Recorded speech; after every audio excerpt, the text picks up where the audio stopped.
Hello students, good morning. આપણે SQ થી ચાલુ કરીએ, એટલે કે SQC and sampling technique paper number 504 એની શરૂઆત કરીએ. એ પહેલા કાલનો જે પ્રેક્ટિકલ હતો, બરાબર, એમાં જેને જેને જે પણ ડાઉટ હતો, અથવા તો હું તમને 2-3 વસ્તુ ક્લિયર કરવા ઈચ્છું છું. કાલે 2-3 સ્ટુડન્ટે જે જવાબ આપ્યા એના પરથી એવું લાગે છે કે થોડું ઘણું તમને લોકોને કન્ફ્યુઝન છે, તો જે હોય એ દૂર થઈ જાય એના માટે આપણે થોડુંક આજે એની કાલનો જે પ્રેક્ટિકલ સેક્શન હતો એ આજે તમને થોડોક એક્સપ્લેન કરી દો. બે ટર્મ જે છે એમાં તમને કન્ફ્યુઝન થાય છે, બરાબર. પોપ્યુલેશન ટોટલ અને એનો વેરિયન્સ પૂછે, એનો સ્ટાન્ડર્ડ એરર પૂછે, અને સેમ્પલ મીન એનો તમને વેરિયન્સ પૂછે, એનો સ્ટાન્ડર્ડ એરર પૂછે, તો તમે બંને વસ્તુમાં મિસ્ટેક થાય છે અથવા તો કંઈક પ્રોબ્લેમ છે, તો એ આપણે આજે ક્લિયર કરી લઈએ. બેમાં શું ડિફરન્સ છે જોઈએ, બરાબર.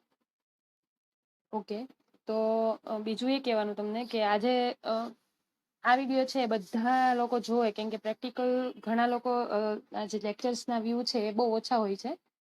લગભગ 20 કે 25 જણ જ, કે 27, મેક્સિમમ 27 જણ છે આ વિડીયો જોતા હોય છે લેક્ચર્સ, બરાબર. જ્યારે પ્રેક્ટિકલ છે એમાં અટેન્ડન્સ વધારે હોય છે, એટલે જે રેગ્યુલર જોવે છે એ લોકોને બેનિફિટ રહેશે આનો. બાકી બીજા બધા જે સ્ટુડન્ટ્સ છે જે લેક્ચર્સ નથી જોતા એને કહેજો કે ધ્યાન આપે, બરાબર, જેથી કરીને તમે વધારે ને વધારે માર્ક્સ કવર કરી શકો, બરાબર. ઓકે, ચાલો તો આપણે પ્રેક્ટિકલ સેક્શનમાં જે ડાઉટ્સ હતા એને સોલ્વ કરી લઈએ. ચલો, જો પોપ્યુલેશન ટોટલ કે તમને, હવે હું તમને તમારી સામે તમે સીટ પણ રાખજો, એટલે સાથે સાથે ડાઉટ ક્લિયર પણ થતો જાય જો હોય તો, બરાબર. એટલે સિમ્પલ રેન્ડમ સેમ્પલિંગનો જે ફર્સ્ટ ક્વેશ્ચન હતો 30 વિલેજ વાળો, બરાબર, 30 વિલેજનો તમને 30 ગામ હતા અને એના પોપ્યુલેશનની સાઇઝ તમને આપેલી હતી, અને એમાંથી આપણે સિમ્પલ રેન્ડમ સેમ્પલ લેવાનો હતો વિથ રિપ્લેસમેન્ટ, વિધાઉટ રિપ્લેસમેન્ટના કેસમાં, અને એ લીધા પછી આપણે સ્ટાન્ડર્ડ એરર એસ્ટિમેટ કરવાની હતી, રાઈટ. તો પહેલો જે ક્વેશ્ચન છે ને હું રીડ કરું છું. કેલ્ક્યુલેટ ધ ટ્રુ એસી. જો અહીંયા ટ્રુ શબ્દ વાપર્યો છે, ટ્રુ એસી એટલે કે standard error of the estimate of population total. True standard error, true that means કે ચલો આ પોપ્યુલેશન પરથી કે છે, તો પોપ્યુલેશન પરથી જે આપણને પોપ્યુલેશન ટોટલનો જે વેરિયન્સ મળશે ને એના આપણે સ્ટાન્ડર્ડ એરર લેશું તો એને ટ્રુ કહીશું, કેમ કે ડાયરેક્ટ પોપ્યુલેશન પરથી આપણે લઈએ છીએ, તો એક્ઝેક્ટ સાચી જ હોવાની છે, બરાબર. એટલે કે છે કે calculate the true standard error of estimate of population total Y, બરાબર. એટલે પોપ્યુલેશન વાય નો આપણે સ્ટાન્ડર્ડ એરર ફાઇન્ડ કરવાની છે. If one would have draw simple random sample of 5 villages. એટલે અહીંયા કે છે કે જો આપણે 5નો સેમ્પલ લીધો હોય તો, પણ આ 5નો સેમ્પલ લેવાનો નથી આપણે, બરાબર. કેમ લેવાનો નથી અત્યારે ફર્સ્ટ ક્વેશ્ચનમાં? કેમ કે આપણે ટ્રુ સ્ટાન્ડર્ડ એરર કીધો છે from the population total Y, બરાબર. તો ટ્રુ પોપ્યુલેશન સ્ટાન્ડર્ડ એરર ક્યારે થાય? કે પોપ્યુલેશન પરથી સીધો આપણે લીધો હોય તો, એટલે સેમ્પલિંગ કરવાની જરૂર નથી. સમજાયું ફર્સ્ટ ક્વેશ્ચનમાં? અને એ પણ આપણે બંને કેસમાં છે, વિધાઉટ રિપ્લેસમેન્ટ, વિથ રિપ્લેસમેન્ટ. તો એ ટાઈમે આપણે શું કીધું છે? Population total. ચાલો હવે ક્લિયર કરજો. પોપ્યુલેશન આખું નથી લખતું, પોપ્યુલેશન ટોટલ, બરાબર. તો પોપ્યુલેશન ટોટલ છે એને બે રીતે આપણે ડિનોટ કરીએ છીએ, જનરલી તમને ખબર જ છે. સમેશન વાય એટલે કે દરેક જે યુનિટ છે એનો એડિશન કરતા જઈએ તો પોપ્યુલેશન ટોટલ મળે, બરાબર. પણ આપણે એને જનરલી વાય વડે ડિનોટ કરશું, એટલે સમજી લેવાનું કે વાય જ્યાં હોય એને આપણે પોપ્યુલેશન ટોટલ જ કીધો છે, એટલે કે સમેશન વાય જ છે, એ પોપ્યુલેશન ટોટલ થઈ ગયું, બરાબર. હવે એને મેળવવો હોય તો આપણી પાસે જનરલ ફોર્મ્યુલા શું છે મીનનું પોપ્યુલેશન માટે? તો summation Y divide by N. તો સમેશન વાય, બરાબર, તો એના ઇક્વલ ટુ શું થશે? એન વાય બાર થશે, બરાબર. અને summation Y is equal to Y ને પણ કહીએ છીએ આપણે, ઇઝ ઇક્વલ ટુ વાય એમ, રાઈટ. તો સમેશન પોપ્યુલેશન ટોટલ માટે આપણને જ્યારે સ્ટાન્ડર્ડ એરર ફાઇન્ડ કરવાની કે, એટલે કે સમેશન વાય એટલે કે વાય ઇક્વલ ટુ વાયની સ્ટાન્ડર્ડ એરર ફાઇન્ડ કરવાની કે, બરાબર. એટલે કે પોપ્યુલેશન ટોટલની સ્ટાન્ડર્ડ એરર કહી શકાય, એટલે કે સમેશન વાય ની સ્ટાન્ડર્ડ એરર કહી શકાય, બરાબર. અને બીજું પણ શું કહી શકાય? Standard error of n y bar. આ બધું ઘણું બધું આપણે એને ઇક્વલ ટુ કહી શકીએ. તો આપણે જે મેળવવાનું છે પોપ્યુલેશન ટોટલની સ્ટાન્ડર્ડ એરર મેળવવાની છે. તો પહેલા વેરિયન્સ મેળવવો પડે. કોનો? તો પોપ્યુલેશન ટોટલનો. તો એને આપણે શું કહીએ છીએ? વાય, બરાબર. તો વેરિયન્સ ઓફ વાય મેળવવાનું છે આપણે બંને કેસમાં, વિથ રિપ્લેસમેન્ટ, વિધાઉટમાં. તો પહેલા આપણે વાત કરીએ વિધાઉટ રિપ્લેસમેન્ટ, WOR, વિધાઉટ રિપ્લેસમેન્ટની, બરાબર. તો variance of Y variance of Y એટલે શું થાય આપણી પાસે? વાય એટલે સમેશન વાય એટલે કે એન વાય બાર થાય, બરાબર. હવે વેરિયન્સ જે છે એ એન વેરિયન્સની પ્રોપર્ટી પ્રમાણે કોન્સ્ટન્ટને લાગે એટલે સ્ક્વેર થઈને બહાર આવી જાય, તો એન સ્ક્વેર થઈ ગયો. વેરિયન્સ છે વાય બારને લાગે છે, હવે તો એકદમ ઇઝી થઈ ગયું, એન સ્ક્વેર.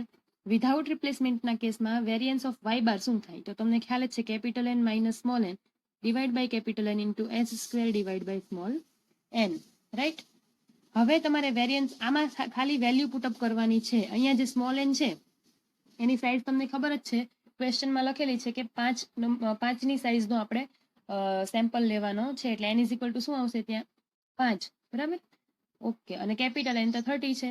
એસ છે એ તમારે પોપ્યુલેશન પરથી ફાઇન્ડ કરવાનો છે, જે તમને 30 ટોટલ ગામ આપેલા છે અલગ અલગ, તો 30 ઓબ્ઝર્વેશન તમારે કરીને વાય માઇનસ વાય બાર કરીને એનો સ્ક્વેર કરવાનો ડિવાઈડ બાય એન માઇનસ 1 એ કરો એટલે તમને એસ સ્ક્વેર મળી જાય. એવી રીતે તમારે આ ફાઇન્ડ કરવાનું રહેશે, એટલે જે તમે કાલે મેં તમને વિડીયોમાં કરીને બતાવ્યું છે, બરાબર. જો સાંભળો, અહીંયા પોપ્યુલેશન ટોટલની વાત છે ને એટલા માટે અહીંયા એન આવે છે, એટલા માટે અહીંયા એન સ્ક્વેર થઈ જાય છે. જો ફક્ત આપણે અહીંયા વેરિયન્સ ઓફ એવરેજ અથવા તો વેરિયન્સ ઓફ મીનની જ વાત કરતા હોય, અથવા તો સ્ટાન્ડર્ડ એરર ઓફ મીન અથવા તો સ્ટાન્ડર્ડ એરર ઓફ એવરેજની વાત કરતા હોઈએ, તો ફક્ત વાય બાર જ આવે. અહીંયા એન જે એન સ્ક્વેર થઈને બહાર આવે છે એ નહીં આવે અહીંયા એન. ખ્યાલ આવ્યો? ચલો એ પણ તમે ક્લિયર કરીએ. ઓકે, પહેલા તો હવે વિથ રિપ્લેસમેન્ટના કેસની વાત કરીએ. ચાલો,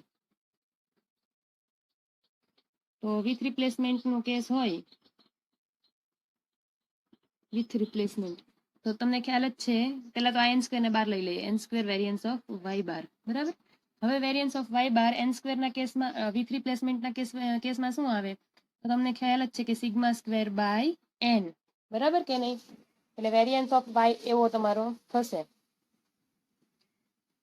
આ મળી જાય વેરિયન્સ ઓફ વાય, એટલે જે તમને આન્સર આવે એનું રૂટ લેશો એટલે સ્ટાન્ડર્ડ એરર એની મળી જાય તમને. ખ્યાલ આવ્યો? આ વિથ રિપ્લેસમેન્ટના કેસમાં થઈ ગયું. આ ક્વેશ્ચન એક્ઝામ્પલ 1 નો સબ ટોપિક ફર્સ્ટ હતો ને એ કમ્પ્લીટ થયો આવી રીતે. અને આમાં તમને શું પૂછેલું છે? પોપ્યુલેશન ટોટલનો એસ્ટિમેટ, કે જે વાય છે એનો એસ્ટિમેટ આપણે કાઢી લીધો. ખ્યાલ આવ્યો? ઓકે, દેન નેક્સ્ટ જોઈએ. Draw a sample of 5 villages with simple random sample without replacement, right? From this sample obtain estimate of the population total y and its standard error. બરાબર. જો આમાં આપણને કહે છે કે ડ્રો સેમ્પલ ઓફ 5 villages, એટલે લેવાનો છે ડ્રો કરો એમ. Draw sample of 5 villages with simple random sample without replacement, એટલે વિધાઉટ રિપ્લેસમેન્ટના કેસમાં આપણે 5નો સેમ્પલ લેવાનો છે. ખ્યાલ આવ્યો? અને આ જે તમે 5નો સેમ્પલ છે એ કઈ રીતના સિલેક્ટ કરશો એ તમને કાલે સમજાવ્યું છે કે રેન્ડમ નંબરનું ટેબલ હોય એમાંથી રેન્ડમ નંબર સિલેક્ટ કરવાના.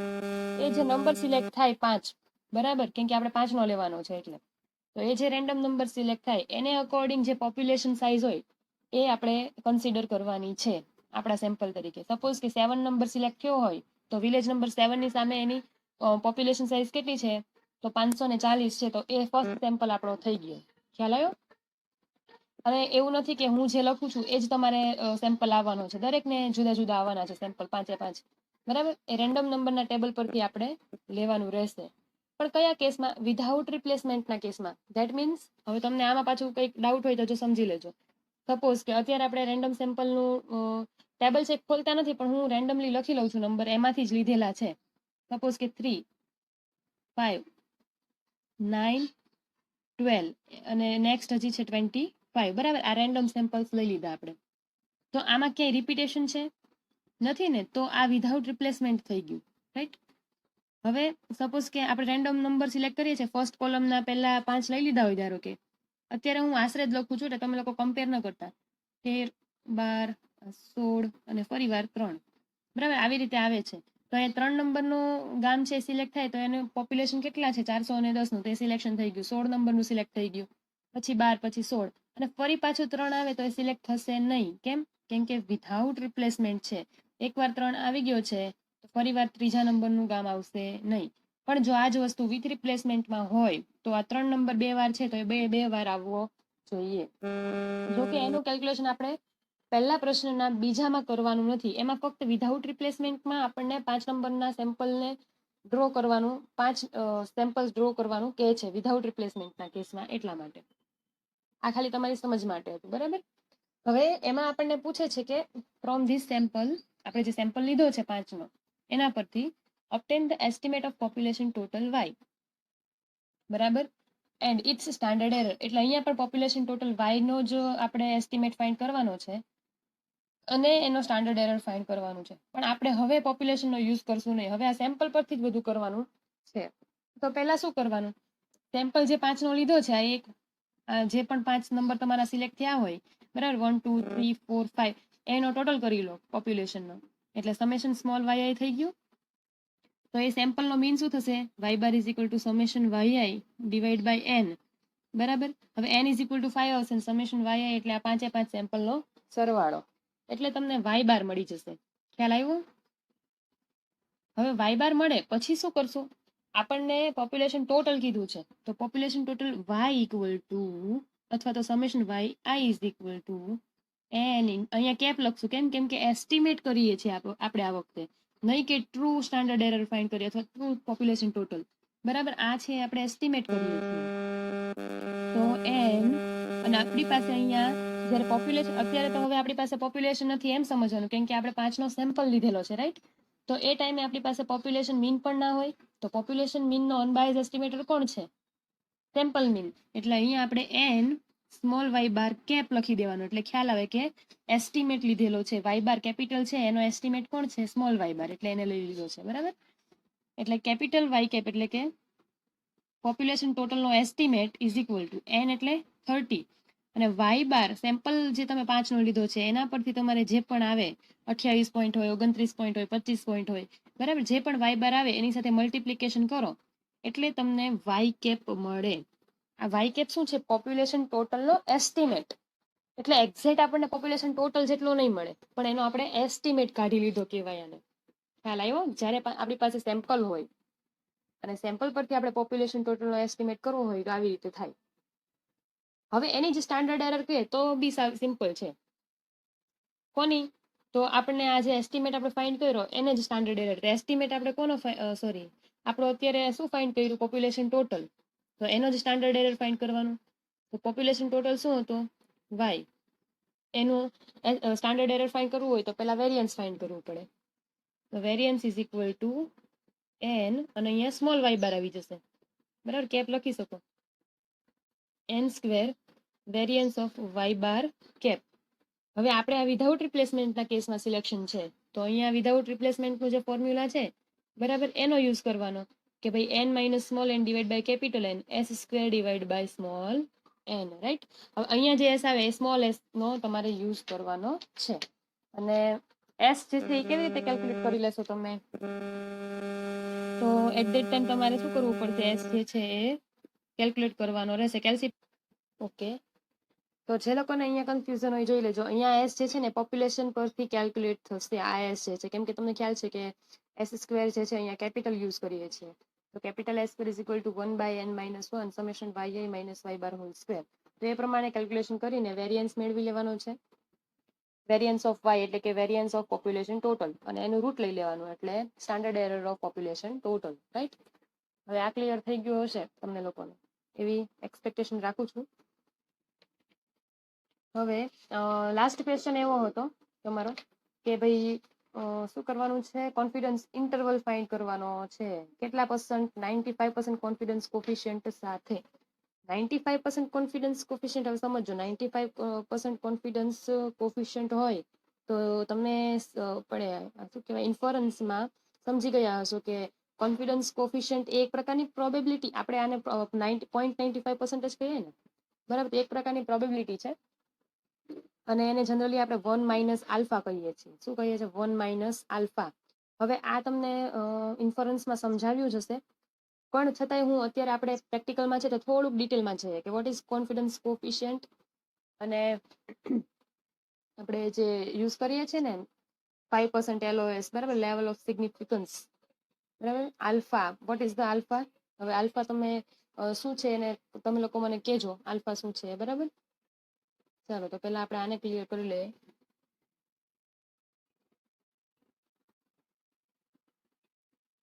ઓકે, તો અહીંયા આપણને એવું કહે છે કે obtain the confidence interval for population total y. Population total y માટે કોન્ફિડન્સ ઇન્ટરવલ કન્સ્ટ્રક્ટ કરવાનો છે, બરાબર. અને એ પણ કેટલા કોન્ફિડન્સ સાથે? 95% કોન્ફિડન્સ કોફિશિયન્ટ સાથે. તો કોન્ફિડન્સ કોફિશિયન્ટ કોને કહેવાય? 1 માઇનસ આલ્ફાને, બરાબર. એ 95% છે આપણો અત્યારે, એટલે એને કહેવાય 0.95% કાઢી નાખવાના, બરાબર. State the assumption required for this purpose, બરાબર. તો જુઓ, તમારો જો આ નોર્મલ કર્વ આવી રીતે હોય, ટોટલ પ્રોબેબિલિટી 1 હોય, તમને ખ્યાલ હોય તો આ પાર્ટને આપણે આ જે પાર્ટ છે એ કેટલો કહીએ છીએ? Alpha by 2. This part is also alpha by 2. તો આ જે છે, બરાબર, આ પાર્ટ ને આ પાર્ટ, એ બંનેનું એડિશન ટોટલ કેટલું થાય? આ આખું 1 છે, રાઈટ? આખો એરિયો છે 1 છે. આ આલ્ફા બાય 2 જે છે બંને સાઈડના એરિયા, એનું એડિશન કેટલા થાય? તો આલ્ફા થાય ને. તો વચ્ચેનો જે એરિયો છે, બરાબર, એ શું થઈ ગયો આપણો? 1 માઇનસ આલ્ફા, કેમ કે આ છે ટોટલ 1 છે અને આ બંનેનું એડિશન આલ્ફા થાય. દેટ મીન્સ કે આ 1 માઇનસ આલ્ફા જેટલો એરિયો થઈ ગયો. તો આ 1 માઇનસ આલ્ફામાં આવે એની પ્રોબેબિલિટી, એટલે કે આપણો સેમ્પલ જે છે ને એ આમાં પડે એની પ્રોબેબિલિટી શું, બરાબર. આની અંદર આવે એની પ્રોબેબિલિટી શું? એક્સેપ્ટ થઈ જાય, સારી ક્વોલિટીનો હોય તો અહીંયા જ આવે, બરાબર ને. તો એ કોન્ફિડન્સ 95% કોન્ફિડન્સ સાથે કહેવાનું છે આપણે. અને એ શેના માટે કોન્ફિડન્સ ઇન્ટરવલ કન્સ્ટ્રક્ટ કરવાનું છે? પોપ્યુલેશન ટોટલ માટે, રાઈટ? તો પોપ્યુલેશન ટોટલ છે તો એના માટે એને શું કહેવાય? પોપ્યુલેશન ટોટલ એટલે એન વાય બાર કહેવાય ને.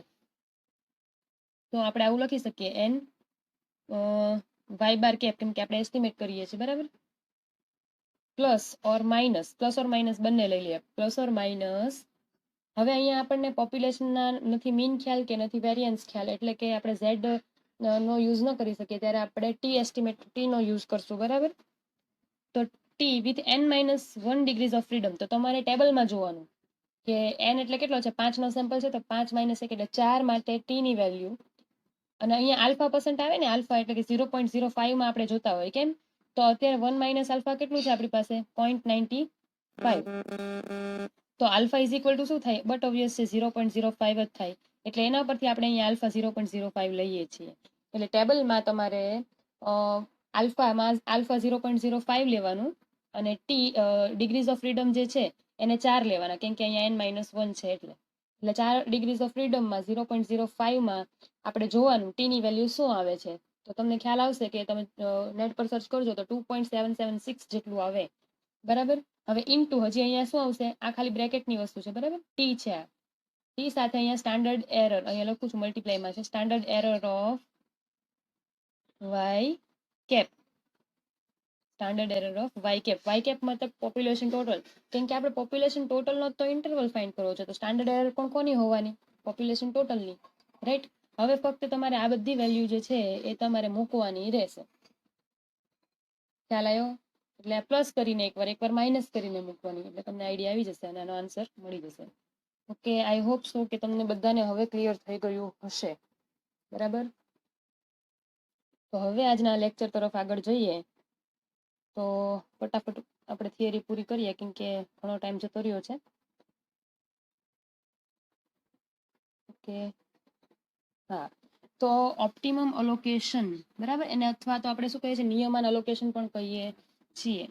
ઓપ્ટિમમ અલોકેશન અથવા નિયમન અલોકેશન એટલે સેમ્પલ સાઇઝ માટે જ છે. જેમ આપણે પ્રોપોર્શનલ અલોકેશન જોયું, પ્રોપોર્શનેટ એટલે કે સેમ્પલ સાઇઝ છે એ પોપ્યુલેશન સાઇઝને પ્રોપોર્શનેટ હોય છે, બરાબર. એટલે આપણે શું કહી શકીએ? પહેલા એને યાદ કરી લઈએ, ચાલો. કે ભાઈ પ્રોપોર્શનલ માટે, બરાબર, કે NH હોય, સપોઝ કે H સ્ટેટમની સેમ્પલ સાઇઝ હોય, એને કોને પ્રોપોર્શનેટ હોય? તો પોપ્યુલેશન સાઇઝ જે H સ્ટેટમની પોપ્યુલેશન સાઇઝ છે એને પ્રોપોર્શનેટ હોય. એટલે પ્રોપોર્શનલ અલોકેશનમાં આનાથી આપણે શરૂઆત કરી હતી અને પછી આગળ આપણે પ્રૂવ પણ કર્યું છે કે NH ઇઝ ઇક્વલ ટુ શું થશે, બરાબર. તો હવે same as optimum allocation. Optimum allocation for fixed total stratified random sample size. Fix, જો અહીંયા fix total stratified random sample size, જો કે અહીંયા ફિક્સ જ હોય છે, તેના માટે હોય fix total stratified random sample size. એટલે ફિક્સ હોવી જોઈએ ટોટલ આ જે સેમ્પલ સાઇઝ છે ને, આપણે એન જે છે એન એ ફિક્સ હોવો જોઈએ સ્ટ્રેટિફાઈડ સેમ્પલની સાઇઝનું. Suppose population of size n The population is divided into strata in all for hth stratum. Sorry, into L strata into all for hth stratum. Okay, એટલે આપણે પોપ્યુલેશન છે એને સબ પોપ્યુલેશનમાં ડિવાઈડ કરી દીધો છે N1 N2 up to NL માં, બરાબર. સ્ટેટમની size, હવે આપણે ફક્ત H ની વાત કરીએ અત્યારે, hth સ્ટેટમની, તો hth સ્ટેટમની સાઇઝને શું કહીએ છીએ? NH. hth સ્ટેટમના વેરિયન્સને શું કહીએ છીએ? SH square. hth સ્ટેટમના સ્ટાન્ડર્ડ ડેવિએશનને શું કહીએ છીએ? તો SH, બરાબર. Where H running from 1 to L. હવે નેક્સ્ટ જો, suppose total stratified random sample size is equal to n. એટલે હવે ફક્ત hth સ્ટેટમની વાત નથી કરતા કે hth સ્ટેટમમાંથી લીધેલો સેમ્પલ, એમ નહીં. દરેક સ્ટેટમમાંથી લીધેલા સેમ્પલ્સની સાઇઝ, બરાબર, એટલે કે સ્મોલ n, બરાબર, એની વાત કરીએ છીએ આપણે. એ ફિક્સ હોવી જરૂરી છે. અને hth સ્ટેટમની સેમ્પલ સાઇઝ કે તો NH થાય, સ્મોલ NH, પણ આપણે ટોટલ સ્ટેટિફાઈડ રેન્ડમ સેમ્પલની વાત કરીએ છીએ તો એનું થશે n. And the sample size of the random sample to be taken from the hth stratum. તો એને શું કહીએ? hth સ્ટેટમમાંથી સેમ્પલ લીધો હોય તો એને NH વડે ડિનોટ કરીએ છીએ, રાઈટ? એટલે બધા નોટેશન્સ પહેલા લખી લીધા છે અહીંયા. હવે under optimum allocation for fix total stratified random sample size n we have. એટલે જો n ફિક્સ હોય તો ઓપ્ટિમમ અલોકેશન પ્રમાણે આપણે કોઈ પણ સ્ટેટાની સેમ્પલ સાઇઝ કઈ રીતે ડિફાઇન કરી શકીએ? જો ટોટલ સેમ્પલ સાઇઝ ફિક્સ હોય, બરાબર, ફિક્સ હોય, તો આપણે hth સ્ટેટમની સેમ્પલ સાઇઝ છે ઓપ્ટિમમ અલોકેશન પ્રમાણે કઈ રીતે ડિફાઇન કરી શકીએ? તો NH is the proportionate to NH into SH, આવી રીતે થશે, બરાબર. Where H running from 1 to up to L. hth સ્ટેટમના સેમ્પલની વાત હોય તો એ કોને પ્રોપોર્શનેટ હોય? એ જ સેમ્પલ, એ જ સ્ટ્રેટાનો ટોટલ સાઇઝ, બરાબર, અને એનો જ સ્ટાન્ડર્ડ ડેવિએશન, બરાબર. આ ઓપ્ટિમમ લોકેશનમાં આવી રીતે થશે. પછી આપણને ખ્યાલ જ છે કે ઇક્વલ ટુમાં કન્વર્ટ કરવા માટે આપણે કોન્સ્ટન્ટ એડ કરશું. એટલે ઇક્વેશન નંબર 1 ધ્યાનથી જુઓ. ઇક્વલ ટુમાં કન્વર્ટ કર્યું છે ને ઇક્વલ ટુ કે લખી નાખ્યું છે, બરાબર. વેર કે ઇઝ અ કોન્સ્ટન્ટ પ્રોપોર્શનલ. અહીંયા તમને દેખાય છે પ્રોપોર્શનેટ લખેલું છે, સોરી. હવે શું કરીએ? બંને બાજુ સિગ્મા અપ્લાય કરી દઈએ તો શું થઈ જશે? સિગ્મા NH, કે કોન્સ્ટન્ટ છે 12, સમેશન છે આને, સિગ્મા છે આને અપ્લાય થઈ જશે NH SH ને, બરાબર. તો કે ને આપણે સબ્જેક્ટ બનાવીએ તો શું થઈ જશે? સમેશન NH ડિવાઈડ બાય આ પાર્ટ છે પેલી સાઈડ જાય તો સમેશન NH SH, બરાબર. અહીંયા છે કે is equal to summation NH where H running from 1 to L. એટલે દરેક સ્ટ્રેટાના સેમ્પલ સાઇઝનો સરવાળો એટલે ટોટલ સેમ્પલ સાઇઝ. એટલે ત્યાં શું આવી જશે? Summation NH is equal to n, અને નીચે સમેશન NH SH, બરાબર. એટલે કે ડિફાઇન કરી લીધું આપણે. હવે આ જે કે ની વેલ્યુ છે ફર્સ્ટ ઇક્વેશનમાં ફરી પાછી મૂકીએ તો NH ઇઝ ઇક્વલ ટુ, આ કે ની વેલ્યુ જો અહીંયા પુટઅપ કરી દીધી, small n summation NH SH, અને ઉપર છે NH SH, બરાબર. અને પછી એને વ્યવસ્થિત લખી લઈએ કે n ઇન્ટુ, હવે જુઓ તમે એક વસ્તુ, આ જે છે NH, તમને ખ્યાલ છે વેઇટ ના ફોર્મમાં કન્વર્ટ કરવું હોય તો hth સ્ટેટમનો વેઇટ ક્યારે કહી શકાય? કે ભાઈ એની સાઇઝ, hth સ્ટેટમની પોપ્યુલેશન સાઇઝ અને ટોટલ પોપ્યુલેશન સાઇઝ વડે ડિવાઈડ કરો, એટલે કે n વડે, તો એ hth સ્ટેટમનો વેઇટ મળી જાય. તો સેમ એઝ અહીંયા આપણે જુઓ, NH છે એટલે ઉપરની, અહીંયા પણ NH છે તો ઉપર નીચે આપણે n વડે ડિવાઈડ કરી દઈએ તો એ WH માં કન્વર્ટ થઈ જશે. એટલે જુઓ, ઉપર નીચે n વડે ડિવાઈડ કરેલું છે, દેટ મીન્સ કે n ઇન્ટુ WHSH, અને અહીંયા પણ સમેશન WHSH.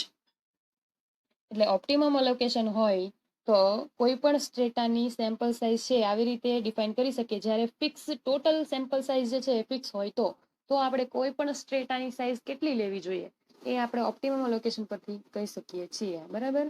ખ્યાલ આવ્યો? ઓકે, ચાલો. તો હવે નેક્સ્ટ લેક્ચરમાં બીજી થિયરી આપણે આગળ જોઈશું.